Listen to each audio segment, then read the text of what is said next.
It's true because I mean, from afterwards, and you lent your music to Gossip Girl and Hmm. the Anna Wintour movie, the September issue. Yeah. To get you guys more exposure.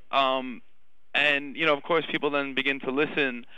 And have you noticed, like afterwards, that because as you said, no one really, unfortunately, sells CDs anymore. I know vinyl's big again. I'm a big vinyl junkie. Yeah. I still love music. I still buy Yeah, music. me too. Me too. And I just feel really bad that it's kind of dying out, and this is a good way to get exposure. Do you feel that this actually works, exposing yourself, even as you just said, for a split second to the universe, Yeah. to the world? But Do you think it's a good idea? I think it's a really good idea. And sometimes if you play in a small pub or something, then there might be 5 people, and next time there might be 10, and then 50, and you made something special for them.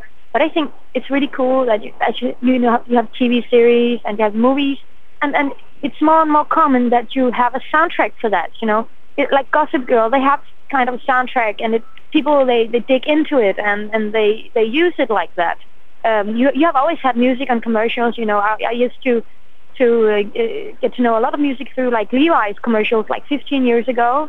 I would record the ad from the television and listen to it only on old tapes, Right.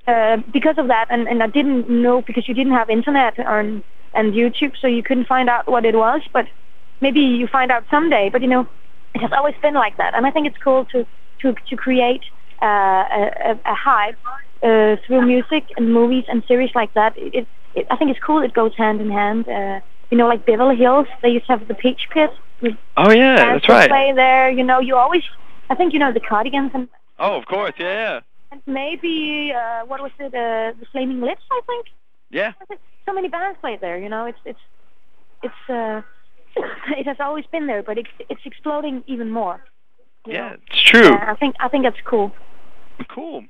Now, I'm sure you get this question a lot too, because your music I feel is the universal language. You can fit it in no matter where you're from. You can be from South Africa, you can be from Japan, you can be from, where you are from in Copenhagen in Denmark, and you put it on movies, you put it on films, and television programs and commercials and all this stuff.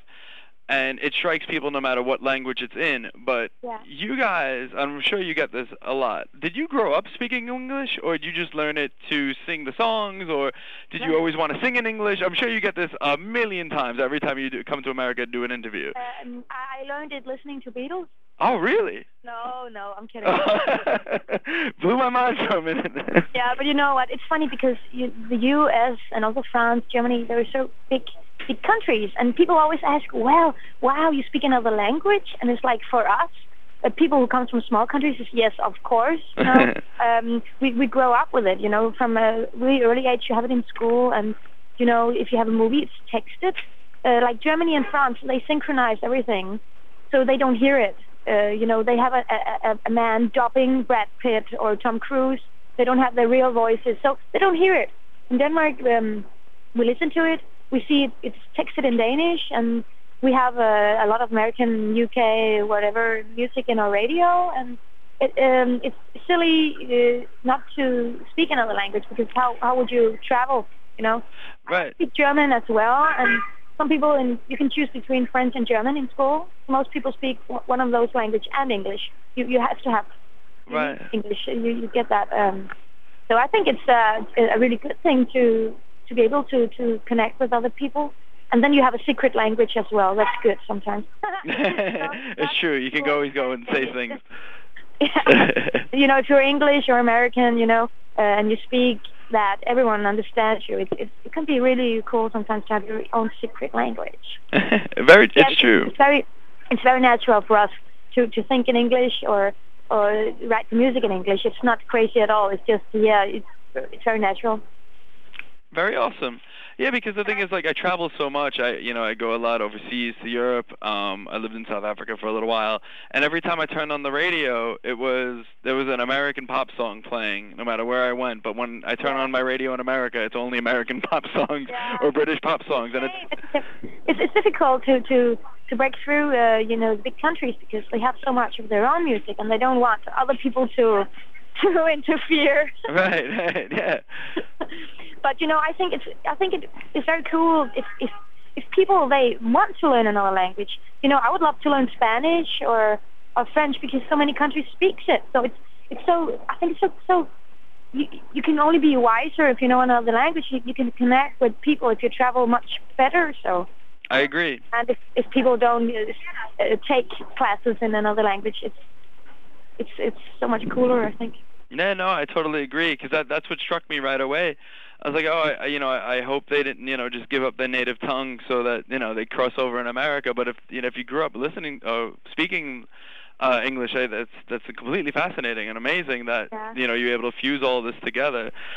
So now tonight, Europe, you have a huge following there. You come over here to America, and you've got a show going on tonight.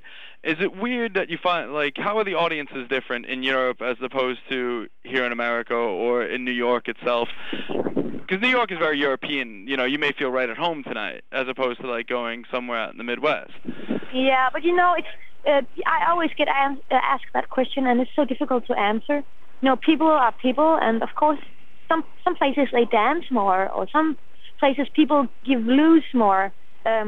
I feel that in America people are very complimental, or what do you call it? Even the girls they walk up to you and say, "Hey, you're amazing, you're beautiful," or whatever. People are they're giving each other compliments or saying, "Oh, cool." I think the Americans they seem really open. Yeah, it's true. I feel it's very open. People are excited about opening their arms and experience something. Yeah. Yeah, no, that's a pretty powerful statement. That's actually a very good statement, because I ask that question a lot too, and I always get different answers. And I always love to hear what people have to say about that, because I find it so fascinating. Because again, music is so universal. And, maybe the audience is it, but maybe the audience is. It all depends on the type of music. Sometimes if I'm at a concert, I will stand completely still and just enjoying watching people and just sucking it all in. I don't need to move to it be enjoying a show. So, sometimes, of course, it gives you more energy to perform if people are energetic in the audience or sing along or are there, because then you give more. Sometimes if people are completely quiet, you can get nervous, or you need to drag it more. You feel it like that, but it doesn't have to be like that. You have to remember that. So I enjoy if people wants to be whatever when they watch us, but I really, of course, I enjoy if people are jumping and or crying. Very awesome. Yeah. So, just one more to wrap up, and I'll let you go. So now 2009 has been a pretty tremendous year for you. You've had the album come out. Your songs have been featured all over the place around the world. What does next year hold for the Asteroids Galaxy Tour? Where does 2010 lie for you guys? Touring. We are going to tour a lot in Europe, and we're going to come back to the U.S. Next year. And we are in the studio. Lars have built a new studio, and we are actually at the moment between touring. We are creating new music in that studio, recording. And I didn't know. I think I said we're going to play 2 of the songs tonight as well. Yeah. Try them and give something more, because we only have 1 album. We want to play more. So definitely going to the studio. Writing music, play as often we can. It's a financial thing as well. It's expensive to travel. Right. So it needs to be put together in a good way. Definitely more touring, more studio, and then maybe next year a new album. You never know. Right. Depends on many different things, but, enjoying life and continue cooking and having fun. How much fun are you having doing this? We have loads of fun. Very awesome. At the same time, I think it's important to be sad as well, or else you cannot feel you're having fun. So you get to appreciate the fun more, right?